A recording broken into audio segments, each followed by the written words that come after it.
Daly. Thanks, Cathaoirleach. Look, obviously there's quite a range of amendments here, and many of them are complex issues which need a bit of time, which we obviously don't have. But I agree with the point made by Deputy O'D. The flat percentage being proposed by the Minister doesn't give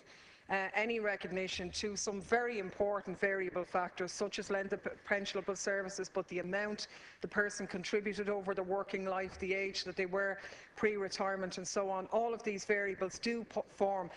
part of the calculation to arrive at the amount of pension, and I think should in some ways be factored into this scenario in order to treat equity. I think there are a couple of issues at stake covered by these section of amendments, and what the Minister is seeking to do is to obviously guarantee a certain threshold of benefits on the one hand, and also to alter the present situation where at the moment anybody in current receipt of a pension isn't eligible for any cut that's not permissible, but now for the lower earners a cut would be permitted up to €12,000 after 12,000 and between 12 and after 12,000, yes, and up to 12,000, and then the 20% bracket then is at the 60,000 category. I think that's letting some of the high earners off the hook, to be honest, and one of the amendments in this category is to provide a greater hit on those with six-figure amounts over the 100,000 range, and proposes that reductions in that scenario of 50% would be entertained or envisaged. I think that is far fairer to hit those high earners on those very, very lucrative pension schemes. To me, that meets the definition of proportionality far more than hitting somebody at the lower levels, because I think 12,000 or slightly above 12,000 is quite low. Now, I note that the Minister has said that in many instances people would be in receipt also of a state pension, and that therefore de facto it would amount to 24,000. That may or may not be the case, because they may not actually be in receipt of a state pension, and some of my amendments agree that actually the appropriate figure is 24,000, being 2/3 of the current average industrial wage,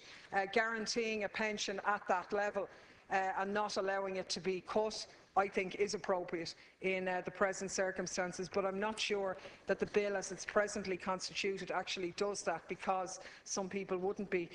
in receipt of the state pension and so on. I think proportionality is important here, and the implication is maybe somewhat that existing pensioners have got off lightly in the defined benefit pension crisis. You could argue that point, but I think you do have to take into account that many pension schemes have not been paying consumer price index hikes, for example, in the pension provision over the past number of years. And if they don't, and many of the big schemes are not providing for this, the ESB,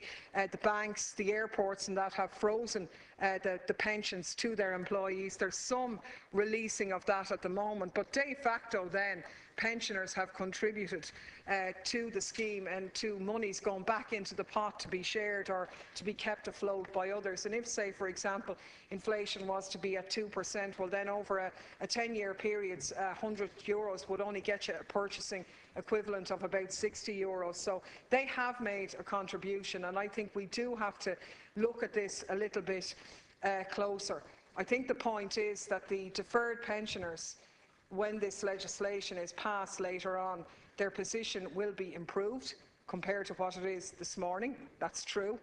But it's not as good as it was in 2009, and those points have been well articulated, that previously they were treated in the pensioner category, and now as a result of that change in 2009 they've been put in with the others. And I think the points made in the correspondence that we got from many people, which we probably won't have time to deal with in the later